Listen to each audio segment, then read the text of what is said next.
Today we're going to talk about one of the most common questions we get in Scotland between the months of November and March: condensation on your double glazing. A lot of people think that new windows should stop condensation completely, but that's not quite true. Let's break down why it happens on both old and new double glazing and what really causes it. Condensation happens when warm, moist air touches a surface that's cold enough to reach what's known as the dew point. When that happens, the water vapour in the air turns back into liquid and you see droplets running down the glass. Older double glazing often has thin glass units and aluminium spacer bars that lose heat quickly. They have poor seals that let cold outside air seep in, and there's often drafts round the frames that seep through the sashes. All of that means that the inside glass surface gets very cold and the moisture content in your house gets higher due to air and possibly water leaks around your old windows. So when the warm, moist air in your home hits that cold surface, you get heavy condensation, sometimes literally running down the glass. In Scotland, this is made a lot worse because of our damp climate. We get a lot of rainfall, high humidity outdoors, and homes naturally take on moisture. Old draughty windows don't insulate well, so they're constantly chilled by the cold, damp outside air that can leak in, causing even more moisture within the property. Now, here's where a lot of people get surprised. With brand new, energy efficient double glazing, the glass stays much warmer, so you'd expect no condensation, but that's not always the case. And here's why. Airtight seals. New windows are built to stop drafts. That means no more natural ventilation. The moisture we create indoors from showers, kettles, cooking, and even breathing stays trapped in the house. If that moisture builds up and the air gets humid, it will condensate on the glass. Even though the glass is warmer than before, it's not the windows causing moisture, they are just highlighting the high moisture content within the property. On cold mornings you might see condensation on the outside of your windows, and that's actually a good sign. It shows the glass is holding heat in so well that the outer pane is staying cold and picking up the dew from the damp air outside. In Scotland, we often see damp lofts and porous roof tiles, and water getting in behind roof casting, or just high background humidity from constant rain. If a home already has a moisture problem, new airtight windows won't remove it. They can make it more visible by trapping it indoors.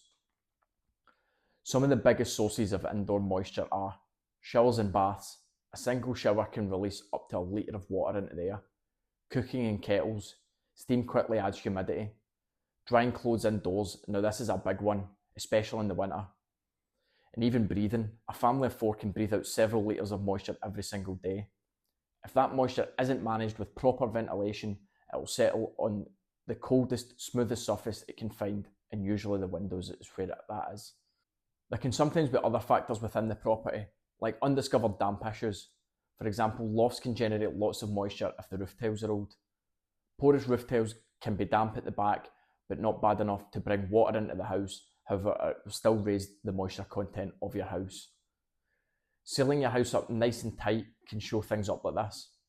More often than not, it's environmental factors within the house that can be improved upon.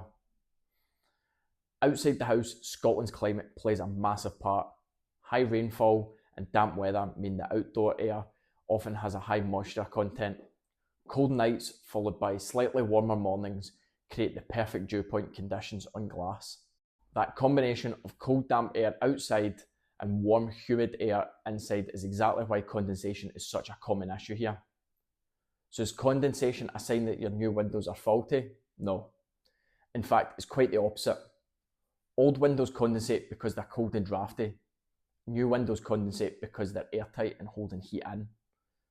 The real solution here isn't just the window, it's how you manage ventilation and the moisture indoors. That can mean using extractor fans in bathrooms and kitchens, opening windows for short bursts, avoiding drying clothes indoors when possible, quickly wiping windows when you wake up in the morning, and using the central heating with a small amount of ventilation to keep the place dry. I do realise it's a bit counterproductive when trying to save on bills, but sometimes airflow and heat are your best options. With serious condensation issues where someone is reluctant to vent while heating the house, a decent high-performance humidifier should do the trick. Trickle vents are normally recommended by building standards, but we've found they make very little difference from opening your window. The drawback with them is they can reduce the energy efficiency of the window, and it can be drafty in high winds and particularly bad at letting in noise. It all comes down to reducing moisture levels in the home. If you can do this, you'll reduce condensation in your windows, old or new. So the next time you see condensation in your double glazing, remember, it's not always a window problem. It's usually a sign of high humidity in the way your home is ventilated. Old windows show it because they're cold. New windows show it because they're sealed tight. Your new windows might actually be worse with condensation than old ones if there's a humidity problem within the property. One thing to look out for, if one of your windows seems worse than the rest of the house, it's worth asking if someone can come out and check your new window. Occasionally windows can drop and might need adjustments. If there are several windows condensating, it's more likely an issue within the property.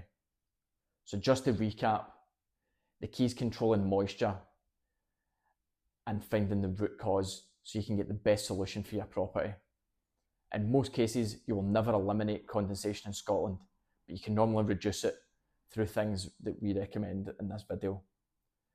If it's really bad, a powerful dehumidifier might be needed. Thanks for your time, and I hope this helps.